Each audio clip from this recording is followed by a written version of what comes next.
Hello everyone, नमस्ते साथीहरू। आज चाहिँ दसैँ 2082 हाम्रो घरमा सुरु भइसकेको छ। दसैँ चाहिँ अब 6-7 गतेदेखि नै सुरु भइसकेको हो, घट स्थापनादेखि नै। तर हाम्रो घरमा चाहिँ बल्ल आजदेखि चाहिँ सुरु हुँदैछ।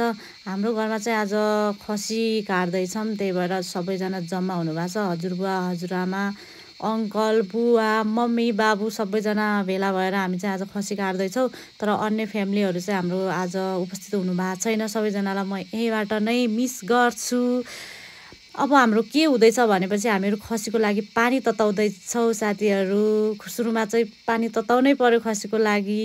अनि त्यसपछि पानी तताएपछि हामीहरू खसी काट्छौँ र काटिसक्यौँ पनि। र बाबुले चाहिँ त्यो बाहिरको त्यो उहरू चाहिँ फाल्दैछ।